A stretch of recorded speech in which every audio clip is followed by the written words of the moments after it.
Hello everyone. First of all, thank you so much for joining in, and I hope you guys are all geared up for the new financial year. Rest everything, introduction is done. I would just do a little housekeeping before starting with the webinar. So if you have any questions during the course of the webinar, you need to type them into the Q&A section, which you must be seeing in your Zoom control panel. Apart from that, if you want to interact with people, if you have any feedback about the webinar, you can type them into the chat section as well. So I guess without any further delay, I would like to introduce our special guest, Ameya Gharpure from Vidyalanka Group of Educational Institutes, who started with the study abroad vertical in 2018 and named it AdmitAbroad after completing his own master's from University of Toronto. So Ameya himself has faced, challenges while he was going to pursue an MBA, which actually inspired him to cater to students who are looking for to study abroad. And we'll be definitely discussing this more in the webinar. So Ameya, just a little. Thanks for the introduction, Tanisha. So I hope, I can add some value to your audience and, what questions they have. Thank you. Thank you, Ameya. Let me come to our other speaker, Mr. Abhi Ballabh, the co-founder of ExtraaEdge, who has grown ExtraaEdge 2.5x year on year, and of course, raised 3 rounds of funding. So Abhishek and Ameya, both of you, welcome to the webinar, and thank you so much for taking up the time to attend this session. Yeah, thank you, Tanisha. There are very few occasions where people appreciate me for raising rounds of funding. So thank you very much. I think I'm very honored to come here as somebody who has worked with more than 50 study abroad customers and have known their use cases, their challenges during their setting up their entire sales and marketing process, which is like the bedrock of their business. So I represent here as a co-founder of ExtraaEdge along with Ameya, somebody who has known study abroad and study abroad market from a sales and marketing side a lot. And I hope that I can add value to this webinar by making sure we add insights and especially take a lot of insights from Ameya and his journey with AdmitAbroad. So happy to be here, Narisha. Thank you. Thank you, Abhishek. So before getting started, I would just like to mention that we have a few very interesting questions from our audience during the registration. They have given us that question. So I guess Abhishek, Rishabh, Ramchandran, we have few questions from Snehal, Chetali, Purna and Mahindra. I hope you guys are here. So I just want to tell you that we'll be taking up these questions during the course of the webinar. And in this webinar, our major focus would be on the challenges faced by the study abroad market and what are their solutions. We'll be definitely focusing on that. So Abhishek, what are the recent changes I would like to know in international mobility? And of course, which is based on global changes across the world. And how do you think that it is going to impact the study abroad market? So I think it's the time to hand it over to both of you. So over to you guys now. Thank you very much, Tanisha. And I think what I will do is that I will direct this question to Ameya. So Ameya, we know that, there are some countries where people travel from and there are some countries people travel to for education, right? So very quick overview that has that landscape changed or, these countries from where people travel to and people go to are the popular ones still intact or there are some new words emerging is my first question to you, and then I can throw some light on my own. I mean, the way I would, characterize it is that there is no country where, the number of students is decreasing. So what I'm seeing is that the countries that were popular are becoming more popular, and countries that people used to not consider before, students have now started considering those countries. So, just as a point of example, so Germany, just around 5 years back, only around 10,000 Indians were going to Germany. And at that time, India was sending around 4.5 lakh students. Now, from that time, the total number of Indian students going abroad has gone from roughly 4 lakhs to 7,50,000 if you check government's data from last year. But Germany has gone from 10,000 to 30,000. So Germany has become 3x, but that doesn't mean that the other countries have reduced. They have also increased. And that's just one country. The Scandinavian countries also are, you need to look out for those. I get a lot of leads, a lot of students who are asking for services to send them to Finland, Denmark, Netherlands, Sweden, those countries.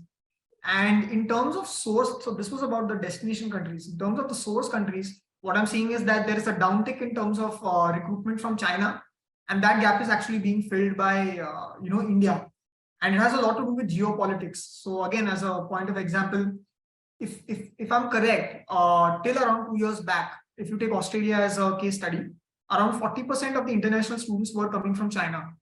And during COVID, what happened was that there was a trade war between China and Australia. And so because of, as a part of that, Australia actively discouraged its universities from taking, Chinese students. Where do universities go to recruit students? To India. And so you see these funny cases where, universities are ranked in the top 50 in Australia, and you know that the student's profile is not that great, but yet they end up getting an admit from 3 of those universities in, 7 days or something like that.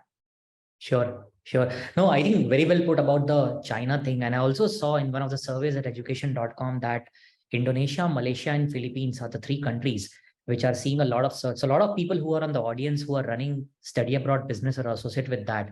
Apart from India, these are the 3 countries which has young population, which has the population at the right age, and the aspirational value of going abroad is very, very high for Indonesia, Malaysia, and as well as Philippines.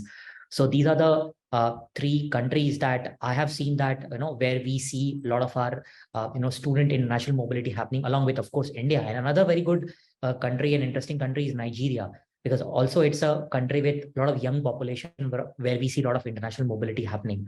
Now, while we speak about it, Ameya, a very quick, kind of double click on that. What are the popular programs, right? So we know that we have bachelors, we have masters, then we have diplomas, certificates, and so on and so forth. So are bachelors and masters still in vogue in 2022? Has it changed, not changed? If you could little bit talk about that, and also talk about that, what's the class mode? Are kids still preferring a in-person class, or a mixed is okay, or online is okay? So maybe these 2, insights will be helpful. Yeah, sure. So, I'll answer that in parts. So when it comes to bachelor's versus master's, what I'm seeing is that there is an increasing interest in students wanting to go abroad for bachelor's. Having said that, that percentage is very less. So if every country, almost every major country will give you statistics on whether students are coming for master's or bachelor's. And if you compile all that data for the top 5 countries, it's very clear that 85% of the students are still going for master's. But that means 15% of the students, which is somewhere around 90,000 students across India, are still going for bachelor's. Now, where do these students go?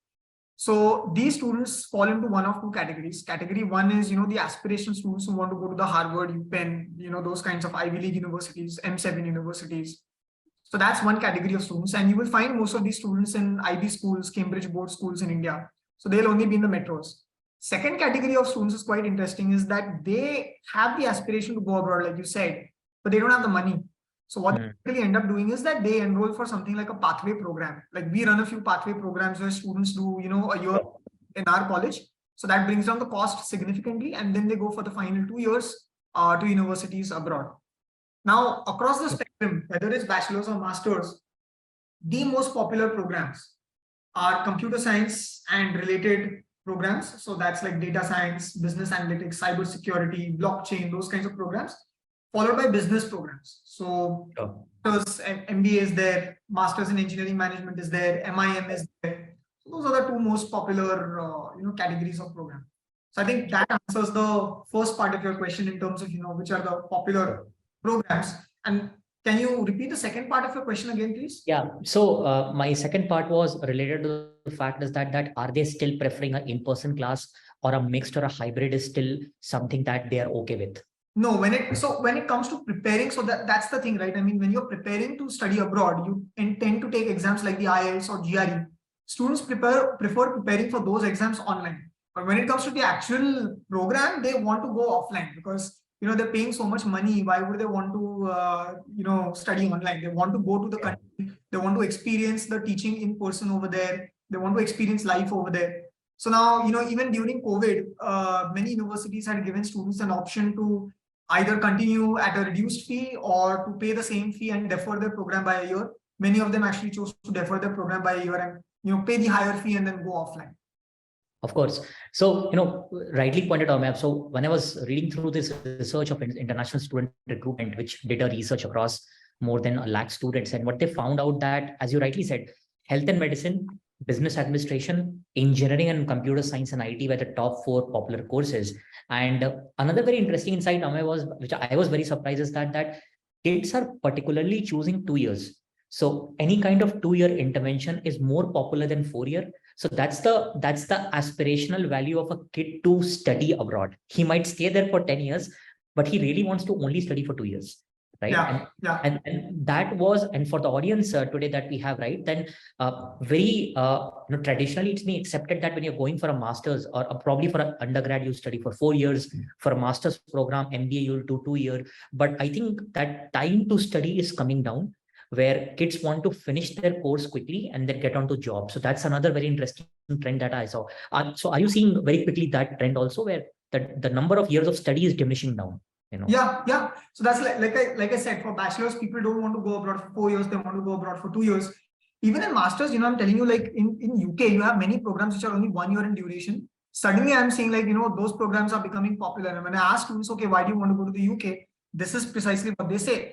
They say that it's only 1 year, so less cost and also less opportunity cost, because that's 1 extra year that I'm working, from anecdotal example.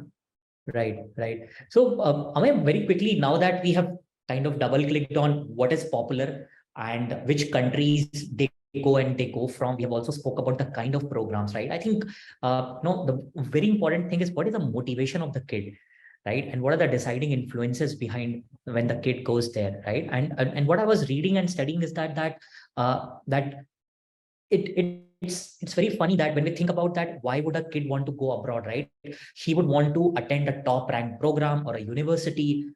He would want to study for a free or a less fee, and he wants to live in that country by getting a work visa after graduating, right? All these are important parameters. But I was very surprised to know that the top motivation, based on the research that I was reading, was things like kids wants to achieve their career goals, they want to develop themselves personally, and they want to experience a new culture or lifestyle, right? I think these were the 3 topmost parameters of a kid's motivation, not the parents' motivation, the kids' motivation. So talk a bit about it. And for a lot of people in the audience, when they counsel those kids, they use the words like top ranked university. They use that you could stay there and earn there. But the kid, the 18, 22-year-old, is thinking in his mind that I want to express myself personally. I want to have a global experience. I want to see another culture. I want to develop myself personally and have high career goals. And I want to widen my professional network and meet different people. So is this true, A? And B is that, how is the counseling methodology changing based on this new motivation of a new Gen Z?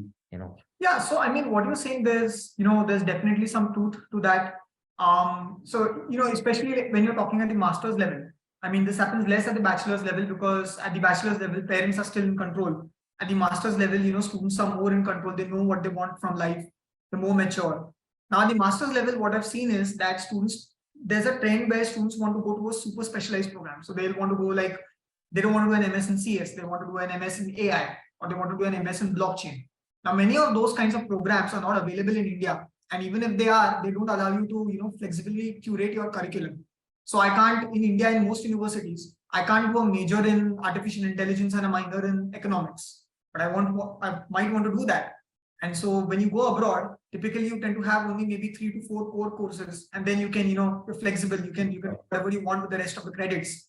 So that's one major motivating factor, and that leads to their personal or professional growth, because they can tailor the curriculum the way they see fit. So that's point number 1. Second thing is that students. I think this has to do more with Indian culture. When I've had one-on-one discussions with students, when they get really frank with me, what they tell me is that if they go abroad, their parents can't control their life, and so they can. Yeah, so this happens, and so that is one primary motivating factor. I mean, I've had students, who they come to me, and when we're shortlisting universities and countries for them, there are some countries that they're very clear that they don't want to go to. So there was this student who was saying, I don't want to go to the UK. I'm like, why don't you want to go to the UK? It fits your use case perfectly. He's like, no, I have relatives over there. If I have relatives over there, then my family is going to be able to track me. So I want to go as far away from UK as possible. Yeah. So there is definitely this independent streak in the next generation. And that's also because, they see that there are a lot on social media. So they see their seniors or their friends living that sort of life, being independent, doing well on their own. And they want to emulate that. There's nothing wrong with that. Now, how this is changing counseling is changing from, okay, you come to me, I have these universities and you can apply and I'll give you an offer in 7 to 10 days. It's changing from that kind of a very objective narrative to more of a narrative, okay, what do you want from life? Where do you see yourself 5 years down the line? Okay, so what sort of town do you want to live in? What type of city do you want to live in? Because that's also a major factor when you're, do you want to stay in a city like New York and apply to those kinds of universities? Or do you want to stay in a small town in New England in the United States? So these are the kinds of considerations. And so the counseling process is becoming far more, how should I put it? Like counselors have to put in more effort to probe what the students want. Counseling cycles are becoming longer because of that. And at the same time, students are becoming more well-informed. So previously, I said, you tell the student you apply to these 8 universities and that's good for you. Now the student will actually come back to you and he will say that, what I like out of these 8, I like only these 4. I don't like these 4. Can you please replace this for this reason? So there's more back and forth in the counseling process also. Yeah. No, I think very, very well put. And moving from motivation to more on the deciding influences. So what's helping them decide, right? So what I gathered, and also with conversations with a lot of study abroad customers that we have, that there are 3-4 things that really help them decide. And this is something which could be very useful for the audience also. And what I found out is that the most important thing that students really want to hunt out in order to educate themselves, students primarily, are student stories of studying abroad. So what are the kind of familiar stories that they want to know? The second was definitely scholarship and funding information, that what kind of scholarship and funding information is available.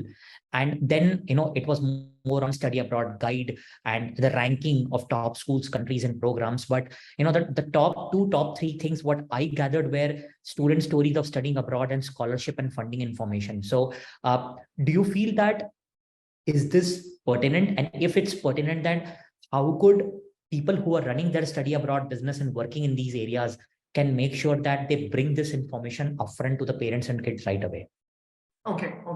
So, you're right. Those are the 3 top factors, but I would add even 2 more at what I've seen in my opinion. One very strong factor is the curriculum. So am I able to study the courses and the programs that I want to study? And this is actually more, this is more pertinent, or this is more useful to those people who are going for engineering focused programs, because they want to study very specific technologies. So that's one thing. Second thing they're also looking for, and this goes more on the business side, is that who are the recruiters at the business school, or what kind of companies are coming to recruit. So a student would not want to do an MBA, for example, abroad and end up working in the same kind of job he would in India. He would want to probably get into investment banking or consulting. So then they will see who's the recruiting pool, how many people were recruited, what job function they were recruited for. So those are 2 additional aspects of it. Yeah. But it comes down to how do you get this information upfront to the student. Now, first and foremost, like there are around 40,000 universities in the world. Each university has probably at least 50 programs. So it's impossible to create a database. You could, but then that spreadsheet would just make you cry. So, you can't have like a dashboard with all this information floating around. You have to take this on a case-by-case basis, where you talk to the student, identify what the student's goals are, ask the student for some time. So you take down, so at AdmitAbroad, what we do is that we have this form where we ask all these details, and then we tell the student to give us around 4 to 5 days. Our counselors go back, do their research for that particular student case, and come back to the student with the relevant information. And in my experience, what has happened is that because we do this kind of process, the conversion rates have also gone up, because the student feels that, okay, I've gotten advice which is specific to my use case. So these guys really care about me and they're going to take care of me. Sure. So I think we spoke about, motivation. We spoke about what the student is looking for, what kind of information. We also spoke about, students' information awareness perspective, that a counselor needs to be aware. Now let's talk a bit about concerns, right? And what I would want you to talk about is that, what are the top concerns that kids have, and what are the new pandemic concerns that the kids are having or parents are having? And what I gathered is that the obvious ones which comes to our mind right away is tuition fee and living expenses, right? Which is very, very obvious. But there are some other things which came into mind, was finding housing and accommodation in the wake of pandemic, right? A social life and travel entry to a particular country, and and limited cultural opportunities if there is a lockdown restriction. But I think we have gotten over it. But what are the top concerns apart from the obvious ones like tuition fee and living expenses, like maybe visa, local languages, far from home, finding housing and accommodation? Are you finding these as common themes for kids today when they're traveling abroad, or there are some new ones? This would have been my answer last year. This year, what I'm seeing is that most students are afraid of two things. One is the inflation in the countries abroad, especially in the West, because everything has just become too expensive. And second thing is the fear of a recession because of so many companies, which are laying off students. And that's a legitimate, fear that students have. What students have got to understand, and what is we as councils also need to understand, is when the student flies abroad, if he's going for an undergrad program, he's going to graduate 3 or 4 years from now. Even at the master's level, he's going to graduate probably 1 or 2 years from now. Now, most recessions last only 2 years in length. Even the 2008 recession lasted only till 2010. And so by the time the students actually graduate, they're going to be fine. In fact, you're going to see a rebound in terms of hiring. So actually is right the biggest concern that students have at this point of time, at least the students who I have spoken to and the AdmitAbroad students. Pandemic concerns, I don't think anymore. I mean, there are some concerns that people have, around the COVID vaccine, which vaccine to take and all those things. But the immunization list and everything, the universities, they're pretty good at that. In the final offer letter, they usually tell the students, what vaccines to take from India, what vaccines to take on campus. I don't think that's an issue. With regards to accommodation, this is mostly a concern for parents, not for students. Students कि हाँ मैं देख लूंगा, मैं ढूंढ लूंगा, कोई problem नहीं है. Parents are the ones who are concerned कि is this area safe? Does it have all the proper amenities? If they're going to a cold location like New York, then will my child get accommodation close to the university? So these are problems that we have to solve. So one thing that what we are doing at AdmitAbroad is we're trying to find out companies abroad that can help our students with accommodation, and we're signing contracts with them such that when they fly abroad, they will get those sorts of concierge services for accommodations abroad. So that's one way how we're trying to solve it. Sure. Quickly moving from So Abhishek, just 1 second. We have few questions related to what we have discussed. So I would want us to take it. Yeah. Me and Ameya can keep on talking now. We are also good friends, right? So it's just that we talking about business. So please go ahead. Yeah. Yes. So one of them asks, what about students' interest in hybrid mode of education, where a student gets to save around 25% of tuition fees by completing first year of the program in online mode? What is your take on students' interest in that? Yeah, so I'll take that one. So this depends. I mean, when you're saying hybrid mode, is the university directly offering the first year online, or are they doing it through some sort of a pathway program, like a university in India probably does the first year and then the final 2 years? Now, if the answer is the former, which is that the university is doing the first year online by themselves, then maybe the students are interested in that. If it's the second, if it's the latter one where there is an Indian university which is in between, so like we also run these kinds of pathway programs, then students are interested, but they're a bit skeptical in the sense that they're like, okay, if I don't pass the first year, then what happens? If I don't get my visa, then what happens? So if you can address those concerns properly, then yes, there is an interest for that. But again, this interest is there at the bachelor's level, not at the master's level. At the master's level, students are at an age where if they've decided they want to go abroad, they want to go abroad from year one. Yeah. I'll just give a quantified number. So for the person who has asked this question, there was a research done with near about around 2,000 odd universities with around lakh students. And what they found out is that 54% of the students still want to physically go and study in normal campus, but 43% of the students are okay with mixed, because that also leads to a lot of cost savings, right? Like rightly put by the gentleman who asked this question. But the majority, more than 50%, still wants to have immersive experience on the campus. So I think smart universities are trying to do a hybrid structure like pathways. And what we need to do as study abroad experts is that guide the students to have a hybrid structure to balance their cost with the experience they get on the ground. So yeah. Thank you so much for answering that. I hope that answers your question. If not, you can definitely type in the chat section. So we have few more questions. From Geet, it is, how do you cater to students for countries like UK and Canada, where academic profile is fine, but financial profile is not up to the mark? loans are not dispersed for these profiles? I mean, I honestly have not faced any challenges. If the student's profile is good, if they're going to a good university in Canada or to the UK, then you're going to be able to find lenders who are willing to give money to students. Of course, there might be secured loans. They may not be comfortable giving unsecured loans, but we have not faced this sort of a problem. If you're sending students to a university which is not, ranked well, or which does not have good employment prospects, then yes, the student is going to face some challenge in terms of raising money to fund their education. Yeah, I think I'll just give another perspective, Tanisha, here is that when I reading and also speaking to customers, what I see is that expensive tuition fee, lack of scholarship, right, and also expensive application fees are one of the reasons that the kids or the parents our kid is apprehensive to apply. Right. So, for example, if the kid gives IELTS, he can apply in 5 different universities. He will not want to apply in a university where he's seeing the application fees are higher as compared to other ones. Right. So, the application fee, the tuition fee, at the same time, availability of multiple scholarship are very, very important. And I'll give you a very quick example. So, one of the friends, she applied to University of Oxford and Cambridge for an executive program. And what we found out is that there were around 8 scholarships. There was a female scholarship, working woman scholarship, LGBTQ scholarship, African nation scholarship, and so on and so forth. So that allows diversity and inclusion also to come at us. So these kind of universities who are thinking in this way can be really good bouquet universities which study abroad people can also recommend, because kids value that a lot. So I think that there's also, I would also add on to that. So, if it specifically with regards to Canada and UK, because that was the question. So there are many scholarships which are offered by NGOs or by provincial governments. So in Canada, the province of Ontario offers scholarships to Indian students. You have to apply separately for that. In the UK, the British Council offers, I think, 9 or 10 scholarships. Now, of course, there are different eligibility criteria, but there is a scholarship for every month.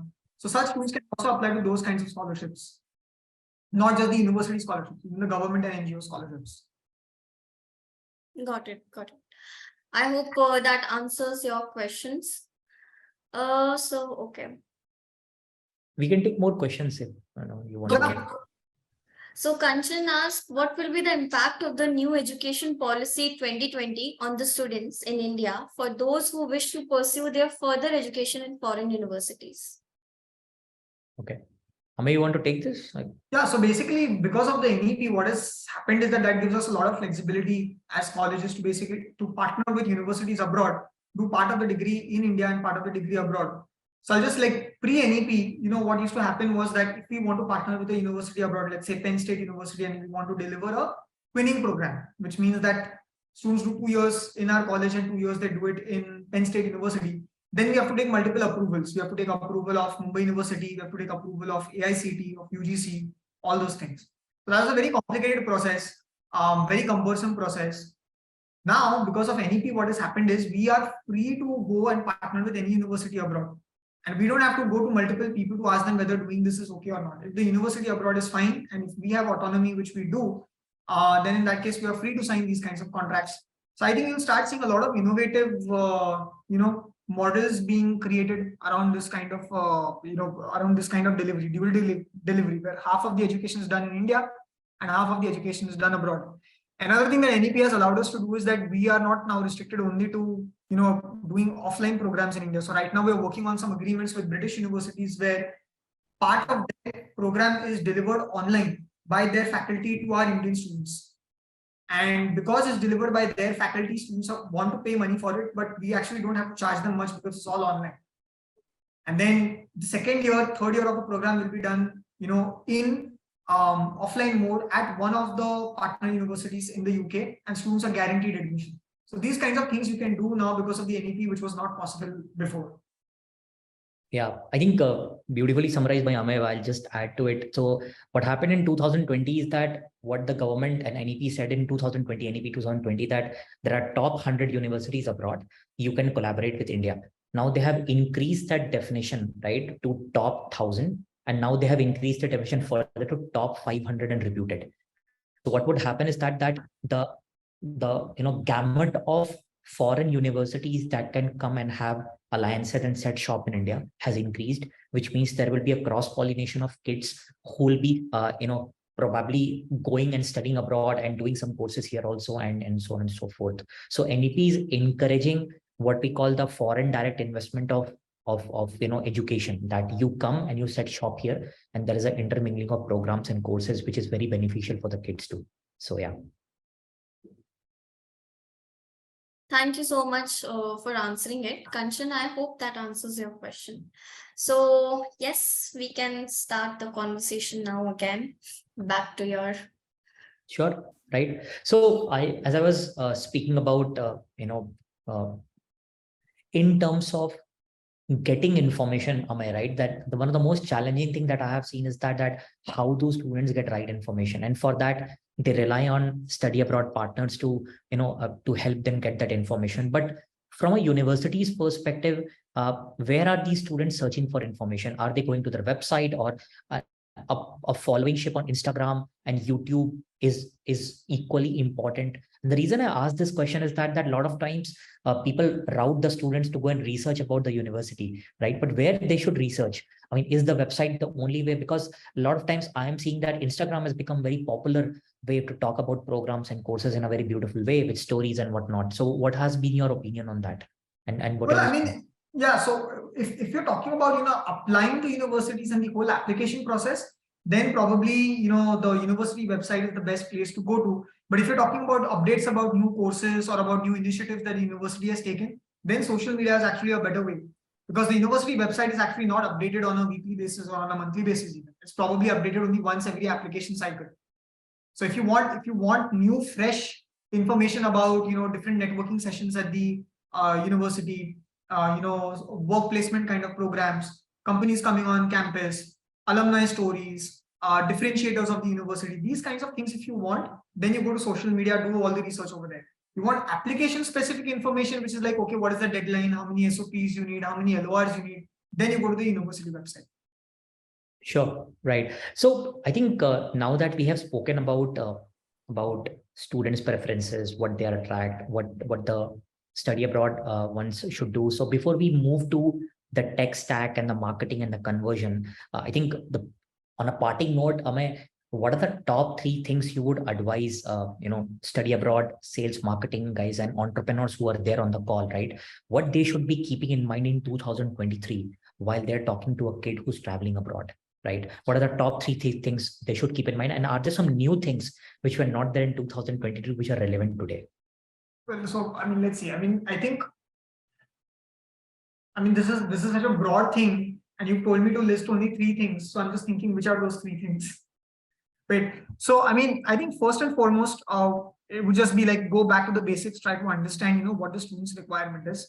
I think what happens a lot, and I myself am guilty of this, is that we tend to advise students to go to universities and programs that we are more aware of. But that's the wrong approach to take, because what we are aware of may not be, the right fit for the student.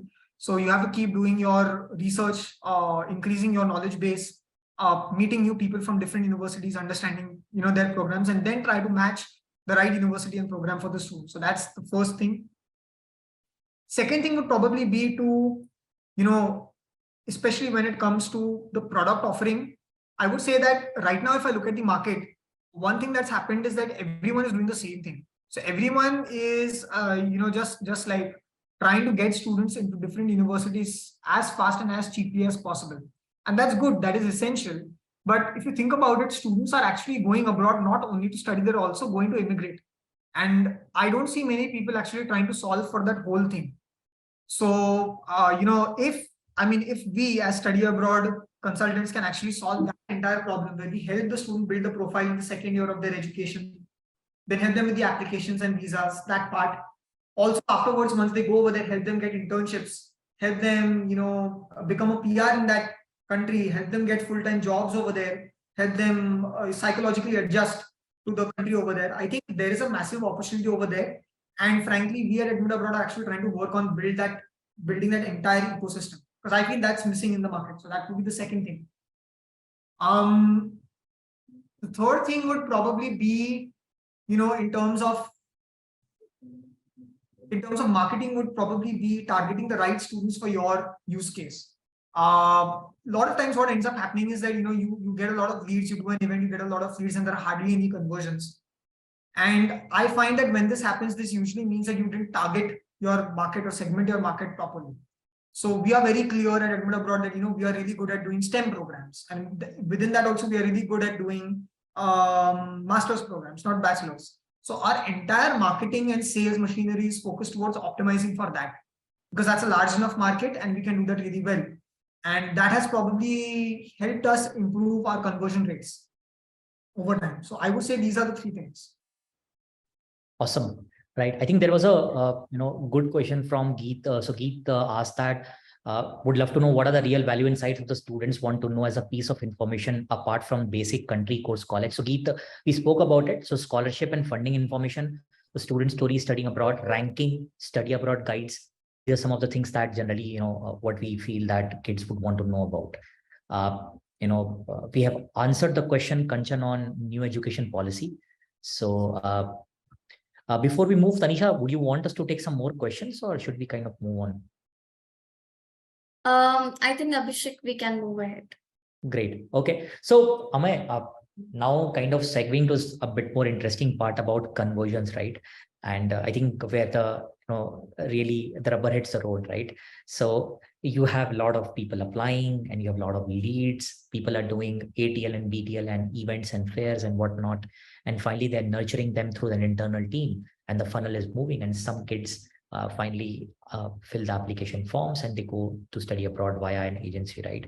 So my first question to you is that what are the conversion rates or conversion kind of insights you're seeing from a lead, an opportunity where a kid wants to come to you to application fill, and from application fill to visa and visa to finally going to the university finally or studying down. So what is the variation or percentage conversions? And if you could also couple it with a couple of insights that are happening at every stage from a opportunity to an application to a visa, and visa to a finally going there and finding an accommodation and starting their curriculum there. So what are you seeing there?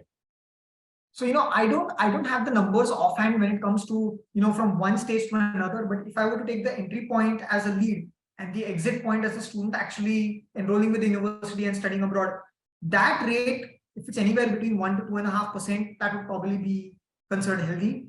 We are actually at 2.2%. So, we're in the upper part of the spectrum, but there is some scope to improve. Now, there are different reasons for the drop-off at different stages. So the biggest thing that I see, and this happens a lot with those agencies who don't charge students for their services, is that the students just lack the motivation midway and then they just drop off. And then there's really nothing you can do about it because you've not charged for your services. So the student has no skin in the game. So I think one interesting insight that we saw is that, okay, actually by charging students for our services, we can become far more efficient as an organization because we can actually filter out those leads who are actually not really interested versus those students who actually really have the motivation and really want to go through the application process. So that's one insight, like charge for your services. And I understand that there might be some, like these large organizations, they don't charge for the services. So how do you compete with them? So one easy thing you can do is you can offer a refundable deposit. So you can tell, like just as we do with a rent agreement, you charge something to the student. You tell them that if they fly to the university abroad, you'll refund that amount. So that's like a win-win. The student is not paying any money to you. And at the end of the day, you also got your serious student, right? So that's one important insight. Second thing I think would be that this is very noticeable, is that the longer the student is in your funnel, the higher the chance of a drop-off. So if you're able to identify the student at the right time and basically apply to the right universities and get an admit for the student within a month, then actually this drop-off does not happen. The drop-off happens when the student is in your funnel for a long time and nothing is moving. Because then every day that goes by is an opportunity for the student to say, okay, now I want to pause this process. Sometimes, they get a placement in college. Sometimes there are some new financial things that come up. Sometimes there's an emergency at home. So that's the second insight that I have over there. So charge for your fees and timing. And then the third thing again goes back to the product piece, which is that if you can identify what your strengths are, and if you can create a differentiated product offering for students that other people are not doing, then again, your conversion rates are going to be higher. So like I said, right now, just to give you an example, last year, what we saw is that a lot of students are now suddenly interested in applying for PhD programs. Now, why are they interested in applying for PhD programs? it actually has to do with funding only, because PhD programs are free. The university funds you for that. So now everyone is like, "Mujhe PhD karna hai, I don't want to do masters." But then the problem is that when the student is doing undergrad in India, they are not publishing any research papers in international journals. They're actually not doing any research by themselves. So what do? So the way you solve this problem is what we are doing is we're trying to develop a curriculum which will take students right from the second semester of engineering or their pure science program till the final year. And every semester there'll be an intervention in terms of what they can do to build their research aptitude, how they can publish a paper. We are also trying to create a platform where we connect students to other researchers in India who are looking for students. So this is like a differentiated product offering that no one is doing, and this is going to help us, right? So again, you have to build those sorts of differentiators also in your business, do things that others are not doing, and for which people are willing to pay for, and then you will see that the conversion rates will go up. Yeah, so very interesting, and I really loved your kind of the business model of charging them a fee and kind of a refundable and so on and so forth. And I really agree with you. I mean, like I think the capacity to pay for these services is very, very high, and that is a very clear leading indicator of their willingness to go abroad, is what you're saying, right? Yeah, and, yeah, and I can totally kind of, by looking at so many study abroad customers and by speaking to them, I think the conversion rate generally ranges between 1.5 to 2.5 is how I have seen on an average. It kind of averages out around 1.8 to 2. So if you are doing opportunity to closure in your company with around 2%, so for every 500 odd leads, if you are able to kind of send finally 10 to 15 students abroad, right? I think that's a very decent one. And these 500 potentially are good opportunities, right? So that's considered to be a good number. And then you can always look at making money by doing other things, which might not be leading them to finally going to the university. It could be visa services and those kind of things. So there is a way to monetize, but the conversion ratio is somewhere between 1.5 to 2.5%, right? Yeah. Ameya, on the same, and I think there's a question also, talk a little bit about, the kind of tech stack that you have in order to run this process. So I know that there are counselors, there are admission experts, there are country experts, there are visa experts. So what is the tech stack ranging from, a Google Sheet to, to a calling system and so on and so forth? What does a tech stack, whatever you could share in public for AdmitAbroad looks like? So I'll be very honest, we've decided to keep things simple. I mean, the easiest thing to go wrong with the tech stack is to combine too many different types of technologies and create some sort of a Frankenstein's monster, like a patchwork kind of a thing, and then things don't work seamlessly. So for us, it's very simple. On the marketing side, what we do is we do a lot of Facebook and Instagram ads. Those leads will basically flow into a type form. The type form right now, if I'm not wrong, we're trying to connect it to ExtraaEdge.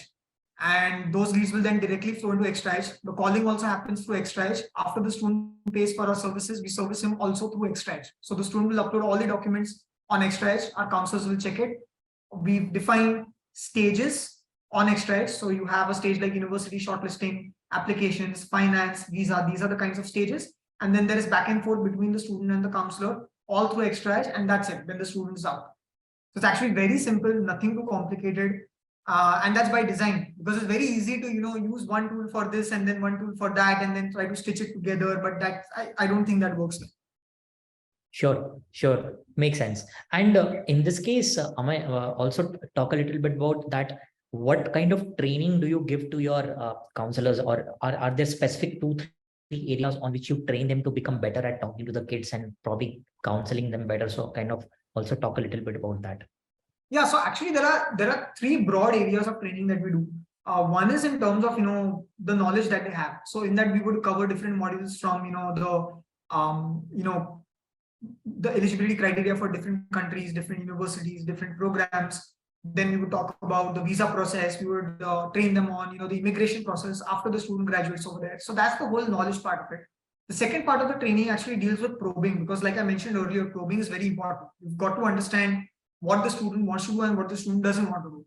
So we ask that, we actually really coach them as to how they can ask questions to students in an unbiased way without actually leading them and, get an extract of the conversation out. So that's the second area. And then the third area of training is actually more technical, which is actually the training that we do for people on ExtraaEdge. So those are the 3 aspects of training. So now this kind of training we do when the counselor joins us. And then on a monthly basis, there is always some sort of training that happens because, there are updates in terms of the visa policy of a particular country, or new universities coming up, or new programs getting added at existing universities. So then there is a monthly cadence also to that. Yeah, sure. So, one of the questions that has also been asked as interest is that some of the interesting workflows or hacks within the CRM itself that could be done. So Tanisha, I'll quickly take that. I don't want to double click on that. This webinar is more about study abroad as an industry and how we could help with touching the various aspects, right from counselors training to tech stack. But as this question has been asked, I will quickly answer that. And I think it's very important for any study abroad customer to separate two things very, very clearly. One is what we call course finder. So are you going via course finder is itself a tech stack, right? How do you make sure your search, your universities, courses, curriculum, student can land there very, very easily. And there's a lot of SEO and on page, off page that you can do on your course finder itself. So that's one area. And in that case, you also need to have affiliations and kind of connections with people like AdmitAbroad and ExtraaEdge and how you're interacting with Shiksha Abroad. So those are the people who can potentially send you traffic and where you could send kids back there for fulfillment and those kind of information, right? So one area is the complete, what we call course finder, course listing sites that you have to build. A lot of people do it in-house. A lot of people rely on people like AdmitAbroad and so on and so forth. So that's one kind of problem that you need to solve. The second problem is that once the kid's life cycle starts with application. So in this case, I will break down Chetan into three parts, right? The one part is the entire application journey. So, a study abroad partner is sending the packet of the kid to 15 universities, for example, right? He or she can just say that you go and apply to 15 universities, but the kid will send the same document to those 15 universities. So do you have a unified way as a study abroad business to collect those documents in a unified way and put them packets and relay it to different universities on the behalf of the kid, because kid might miss those deadlines and he might not be well equipped because he's probably doing it for the first time as he's confused in the first place. So a great ATS, internal ATS, is very, very important, I would say. Second, I would say is that a great way to manage calling and follow-up mechanisms for your people, because as one of the questions being asked is that sometimes universities might delay their process to reply back. But it's not that they have forgotten you, that process is delayed. And the counselor needs to keep the kid engaged during that process and keep on telling them about what's the update. You could apply for alternatives, you could take up pathways and so on and so forth. So your people and your counselors need to have a very effective calendar to make sure that who's hot, who's not, who to talk when, which needs to be baseline or deadline of these kind of universities, fall and spring. So that's the second thing. And the third thing is, of course, engagement. How are you communicating these kids on phone, mobile, WhatsApp, through templates, through text, email, and push notifications on mobile and so on and so forth. So I think ATS, then I would say follow up with deadlines. And third being your omni-channel engagement with the kid and also with the parent. These will be the three things will be very, very useful. And you need to get all these three things right. And from a CRM perspective, Tanisha, my point will be keep your contacts, your leads, and your applications very, very separate. So that's a basic workflow thing you could do. Keep your contacts separate, because contacts becomes leads and opportunities become application, and application then go to visa and so on and so forth. So these all four needs to be different workflows, because guess what? Different people will be working on it at times. So same person might not be an expert in visa and counseling. So you need to have different workflows, and in our CRM, you could build these different workflows with different funnels and different application workflows. And same in case of AdmitAbroad, we have gone in depth of also allowing the student to select the 30 universities and the shortlisted final universities, right? So we can even go deeper into that in the ATS. So ATS will play a very critical role, Tanisha, in my mind there. Thank you. Thank you for taking that up, Abhishek. Sure. Tanisha, should we kind of move on, or should we take some questions? What do you think? I guess we have a few questions here. So for students belonging to state of Haryana and Punjab facing a lot of difficulties getting offer letters for study destination Australia, how long do you think this is going to persist? Ameya, you want to take that? So honestly, again, I might not be the right person to take this, because most of our students come from Maharashtra. And that too, they come from large cities like Mumbai, Pune, Aurangabad, Nagpur, etc. And those who don't come from Maharashtra, they come from other large cities, like they'll come from Kolkata or someplace. But yes, I do understand that there is an issue, not just in Australia, there is an issue with some Canadian and British universities also, where they don't want to take, students from Punjab and Haryana. And it's important to understand why that is, because what's happened over the last 2 years is that the number of students from these states has increased exponentially. Now, that in itself is not a problem. The problem is that many of these students actually submitted fake documents in terms of their degree certificates, mark sheets, and all that. That's the root cause. So now, if you do have some deserving students who want to apply to Australia, I'm sure you can shoot an email to the university, or if you're working through a partner like Adventis or something, you can ask them whether in this particular case they can make an exception. More often than not, if the student has genuine documents and the student is good, the university will not want to miss out on that student. Sure. I think, there is a broader thing to play, and I also don't know, but you need to understand that what happened in Canada is that when they scrutinized some of the students, their offer letter were forged. I mean, it happened in 2023 in March, right? So when a particular country sees that there is some forging of offer letters and documents, then they become even more very aggressive on these kind of policies. And also you need to understand that there are a lot of socio-politic climate is happening with Brexit in UK and those kind of things happening there. And also in US, there are a lot of things happening on a political level and so on and so forth with how the H-1B innovator visa and work visa will be issued. So there will be a lot of these, I would say, volatilities, which is beyond mine and Ameya's or yours control, right? We just need to look at making sure that our best practices are in place and we do not do any kind of shortcuts is what I can tell you right away. So I think, and that's a problem that has happened with a lot of people from Punjab or Haryana, where later it was found, especially in Canada, the incident where there were offer letters were forged. And that gives a red light to every, immigration guy, to scrutinize them very, very heavily, right, in this case. So. Okay, thank you. Thank you for answering that. I guess Ameya and Abhishek, one of the major challenges in study abroad market is drop-offs, right? So Shalini is asking one question, which is how to hold or engage the student for long, as few destinations like USA's turnaround time of decision is very high. So I guess that's a relevant question. Yeah, so I'll take that. I mean, so, when the student, so we have a very standardized process that we follow for every student, and counselors have been instructed in terms of, what the timelines are in a very realistic manner for every country. All right. So for example, for the United States, we do know that it takes around 2 months to 2.5 months for the university to get back. Whereas for the UK, it would be lesser than a month. The council is very clear about this. We have clear processes, and the communication is also very clear, which goes to the student after the student enrolls. So a lot of that is actually expectation setting. The problem happens if when you're making the sale, you tell the student that, okay, you'll get an admit in 1 week, and then the student doesn't get an admit for 2 months.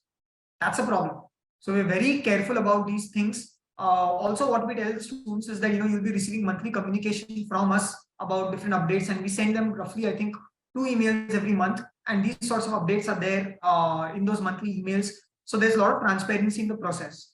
So if you keep the communication channels open, and if you're very upfront about, the timelines, and if you're not lying to the student, then you should not ideally face this problem. I think that answers your question. So next question, I guess we can quickly take. But before that, Abhishek, I guess there was a take it. Raminder asked, what is the interest rate of students from tier 2 and tier 3 cities? What are the major contributing cities for UK, USA, Australia destinations? So I don't think government actually gives data city-wise. So you would, if you have a large data set or a large pool of data, then you can do the analysis on your own and get the idea. But I think one rough way to look at this is basically if you just divide India's districts into, like, say, there are some 550 plus districts in India. You look at each district income level wise, that's a good indicator of what the interest to study abroad would be.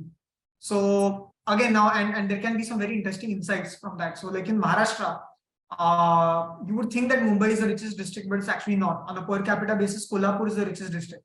And so we do see a lot of leads and a lot of interest coming in from Kolhapur. Same thing with Nagpur. Nagpur, especially the city of Nagpur, is actually quite rich on a per capita basis. And so you see a lot of students from there. Their parents are rich farmers, or their parents are rich industrialists or coal miners over there, and they have an interest in going abroad. Having said that, you still would see on a total basis, you would still see more number of students coming out from the bigger cities just because the population in the metros is much larger than what it is in the smaller cities. Yeah. I think one question that Geet is asking again and again, Geet, about the document fraudulent and verification, right? So I think, Geet, I would say it's a lesser technology problem. It's more of a data problem, because in India also, DigiLocker and CBSE and ICSE mark sheets have been started to digitize few years back only, right? So if you think about, there is a guy who's 30 years old wants to go for study abroad or master's program, right? Then his mark sheet may not have digitized by DigiLocker in India. So you have to look at their original mark sheet and do that. There are a lot of companies like, like quite a few of them, which do this online, what we call digital verification and digital document certification and so on and so forth. But prima facie, if you ask me, it needs to be done at the end of the day manually, because for a TOEFL or a GRE you could have verification, but if somebody is doing it from a Guwahati board or probably a Bihar board and so on and so forth, their documents might not be digitized in the first place for you to go with a technology solution. So what I see a lot of people doing is that they look at a document and they self-attest the document.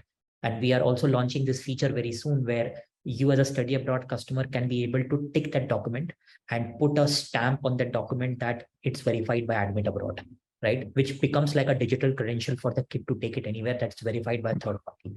So I think, you can go for a tech solution for IELTS, TOEFL scores because those are standardized, but for a lot of different boards and everything, you need to have a self-attestation method to manually look and do that until we have a widespread way of digitized documents and credentials across the country, which is still in work in progress, according to me. Okay, I hope that answers your question, Geet. So Geet has been a very active participant throughout the webinar. I would like to take a moment to appreciate her. Yes. She has been very, very constantly asking questions and very interested in our webinar. So yeah, one more question is there from Guru. How can we filter out the leads before it goes to our counselors, as we get around 80% of not interested or invalid leads? I think that's amazing. Yeah, so I saw that question, and that's actually very high. So if you're getting 80% of the leads which are actually not interested, then I don't know what channels you're using for marketing. So like if you're using, if you're just purchasing leads from some company, then this is very likely to happen. But if you're using targeted marketing channels, so like let's say you're using intent-based, Google search, or if you're using Facebook targeting where you can do very granular targeting in terms of age, interest, all those kinds of things, then this should not happen. So if I were to just give you an example, like let's say, you're running an ad campaign on Facebook, let's say, and let's say that the campaign is, okay, study computer science in UK. Then what most people would end up doing is that they would just target people based on the location and the age. But that's not enough. In addition to that, what Facebook allows you to do is that it allows you to create a audience based on their interest. So you can actually select, say, for example, 15 or 20 universities in the UK, add those labels to your ad campaign, then Facebook would actively search for students who are interested in those particular universities. Now, how does Facebook know that those students are interested in those universities?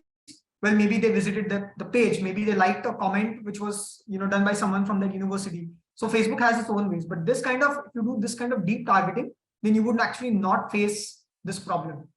If you're purchasing leads in bulk, then you're going to face this problem. Then the only way for you to probably figure out whether those leads are interested in not before calling them is probably to do some sort of a WhatsApp, SMS, or email campaign and find out how many inbound inquiries you get from that entire data set.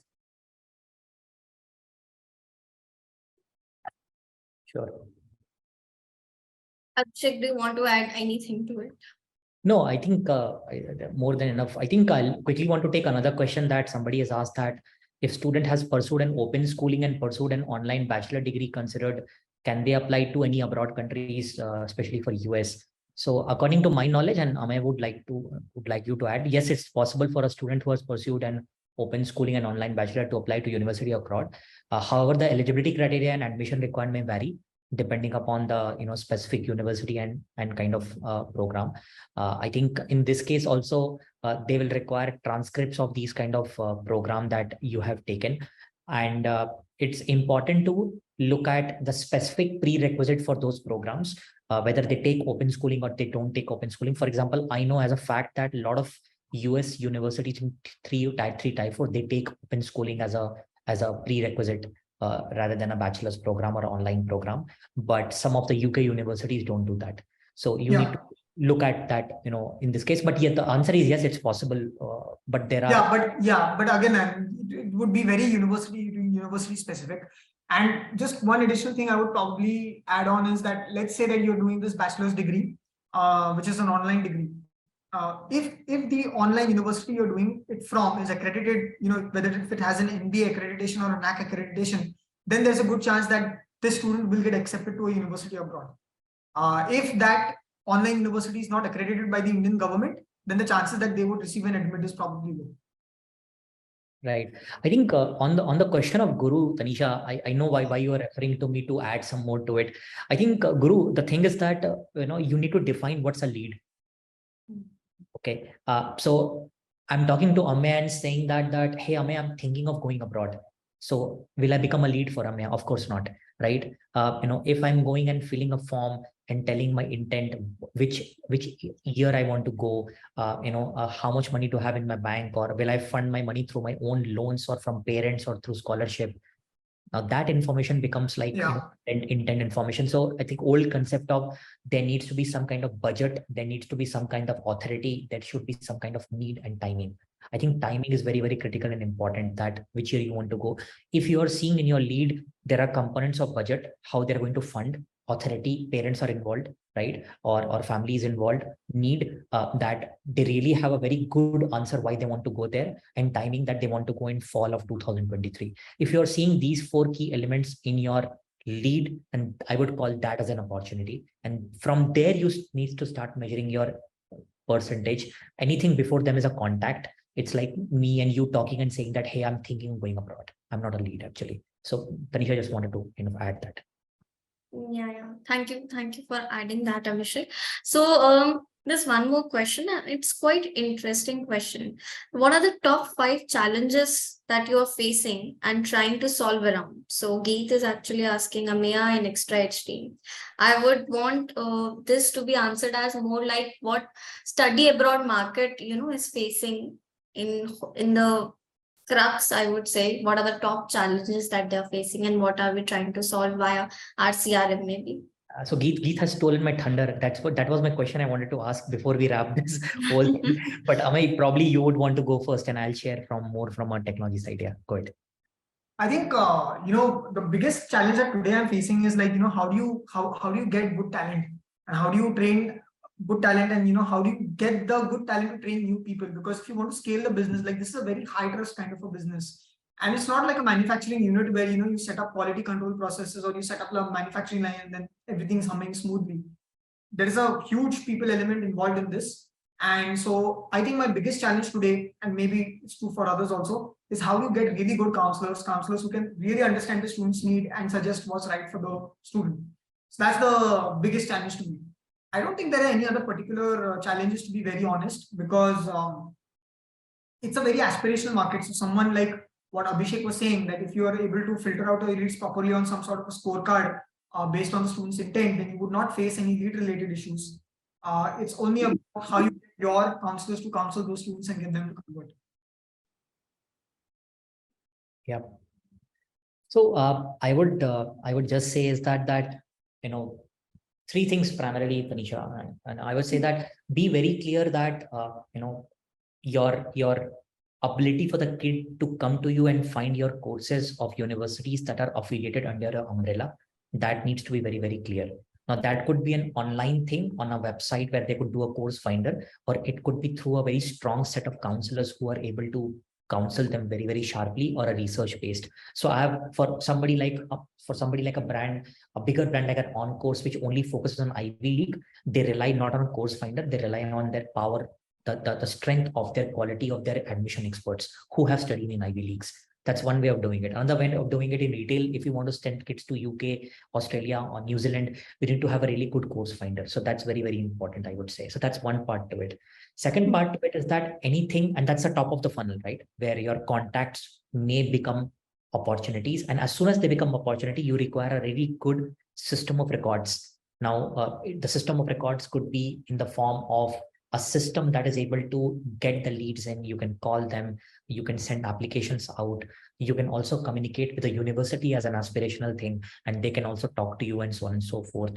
So there is a handshake between kids, their application packet, your counselors and their ability to counsel the kids properly for the right career choices, and finally the university partners who are also working with you. So all three needs to go hand in hand, and that handshake needs to happen for your documents, your visa, students, multiple options, their lack or thereof of a lot of good academic scores and so on and so forth. So if they have not given an IELTS, or if they have a bad score in IELTS, they still want to go. So there could be a different set of universities that will be applicable for them.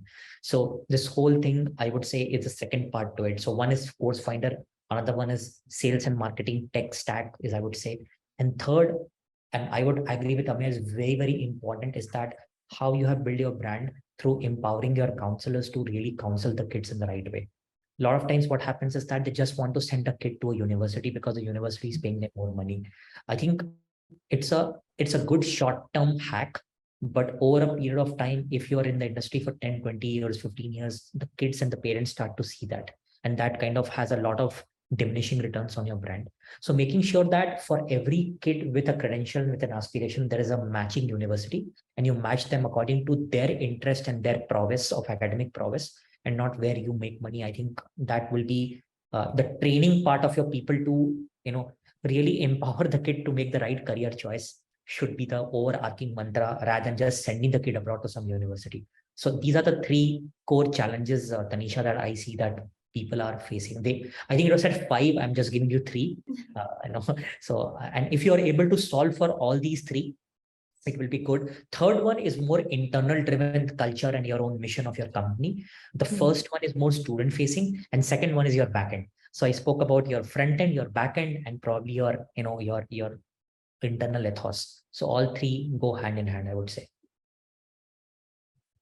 So yeah, that was beautifully answered, Abhishek and Ameya. Thank you so much. I guess the major part to focus on is about the counselors, I guess, and their productivity and empowering them, as you added. And I think that's the best thing you can do in an organization. So yeah, what does Anirudh say? Inside, okay. Thank you so much, Anirudh. So yeah, guys, we have to wrap up now. So it's time, I guess. Ameya, Abhishek, do you want to add any ending lines to the webinar? I think we should just publish a small, kind of insights from this call, Tanisha. There were a lot of very good points exchanged. So what we could do, and my suggestion is that to the people who attended the webinar, right, we could publish a 4 or 5 pager of important insights and the factoids that came out of it, so that they could take it home and have some actionable insights on that. So I think so we should definitely do that. So that will be my suggestion to you, that we should go ahead and do that. And Ameya, as always, pleasure talking to you. Study abroad is a emerging, billion-dollar industry, and it's growing very, very fast. So we are also very excited, and thank you very much for spending time from a busy schedule to come on the call and talk to us. No, thank you. Absolutely. Thank you for having me. It's really great to have these kinds of conversations. Yeah. So yeah, it was really an insightful session, guys. And thank you so much, both of you, for coming on the call. And thank you everyone for joining in. Before ending, I would also like to know that we'll be conducting these kind of webinars in future as well. If you have anything in mind, any other topic in mind, you can definitely drop in the chat section, and we would be taking them in the next webinar. So yes. Thank you so much. Thank you, everyone. Thank you, everyone. Have a good day, See you. and send more students abroad. Okay. Bye. Bye.